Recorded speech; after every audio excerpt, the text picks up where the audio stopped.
nome do Pai, do Filho e do Espírito Santo. Amém.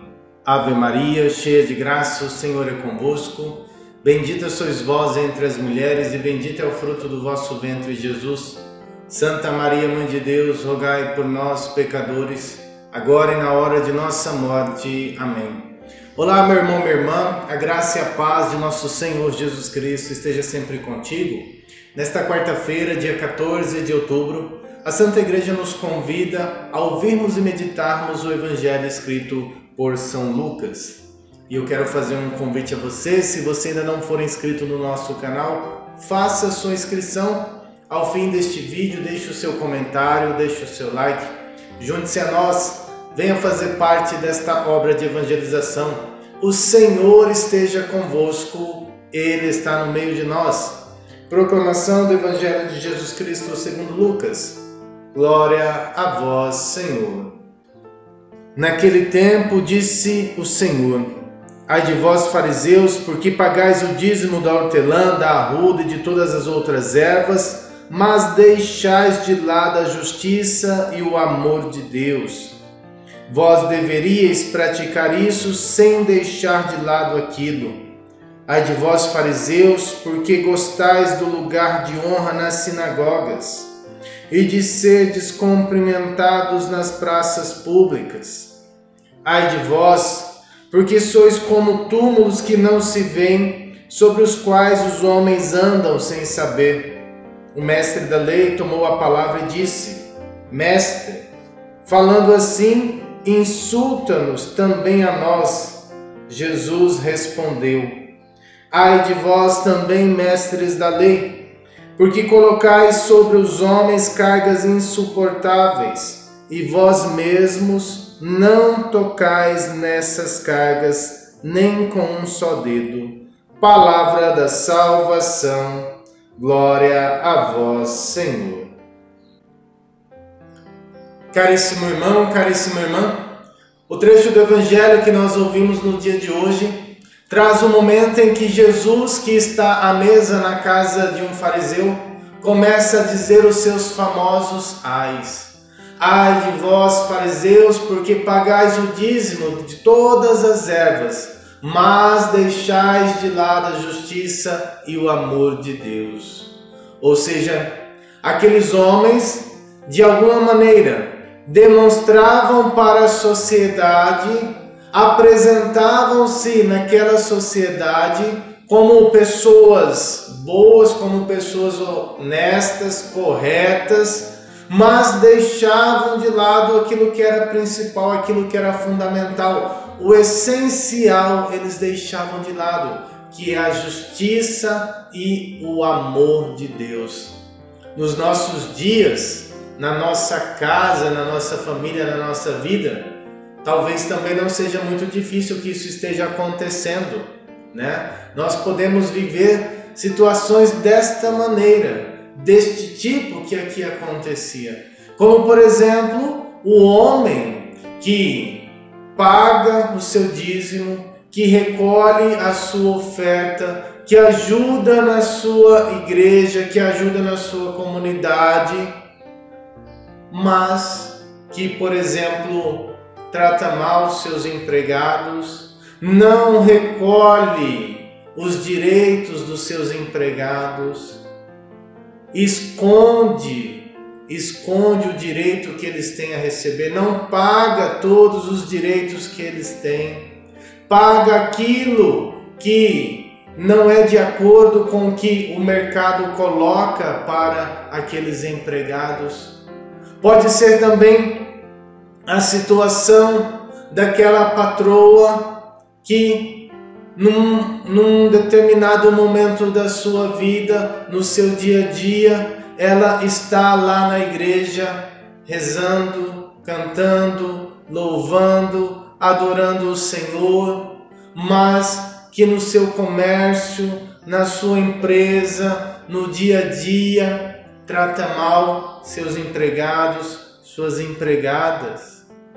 Trata sempre com um ato de superioridade, como se fosse melhor do que os outros. Ou também pode ser aquela situação daquela mãe de família que faz promessa muitas vezes para Nossa Senhora Aparecida, faz promessa para São Sebastião, mas está lá brigada com o seu filho, brigada com a sua filha, de mal com algum parente, um coração fechado.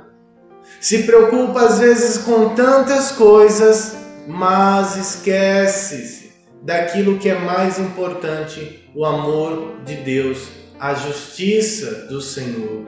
São Paulo, na primeira leitura, vai falar para nós acerca dos frutos do Espírito. Ele diz que os frutos do Espírito são a caridade, a alegria, a paz, a longanimidade, benignidade, bondade, lealdade, mansidão, continência. Ele diz: contra estas coisas não existe lei, ou seja, não existe acusação. Não existe acusação.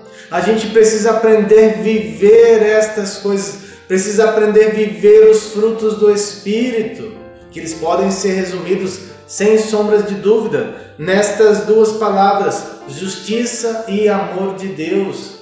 Nós precisamos aprender a viver isso todos os momentos da nossa vida, do nosso dia, a cada instante. Nós somos convidados a viver isso.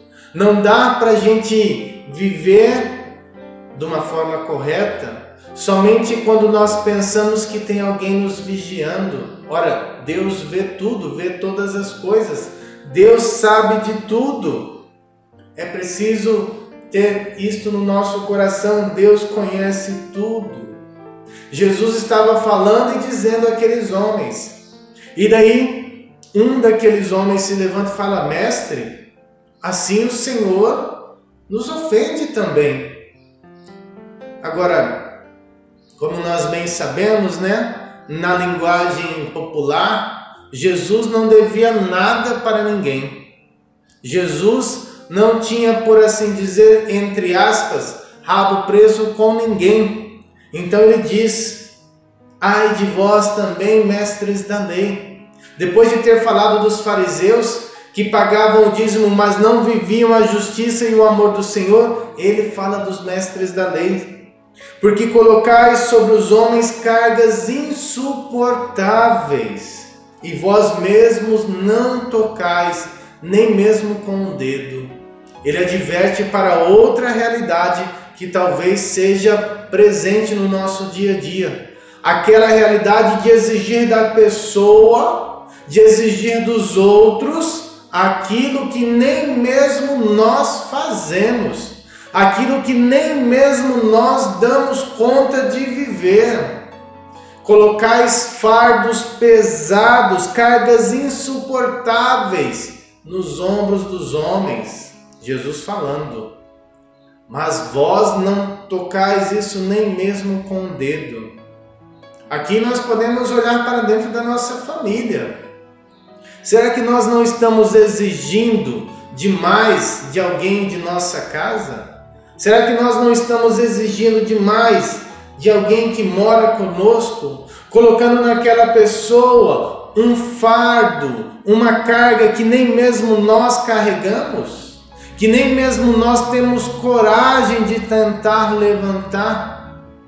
Muitas e muitas vezes nós queremos que as pessoas sejam aquilo que nós não damos conta de ser. Não, cada um tem que trilhar o seu caminho.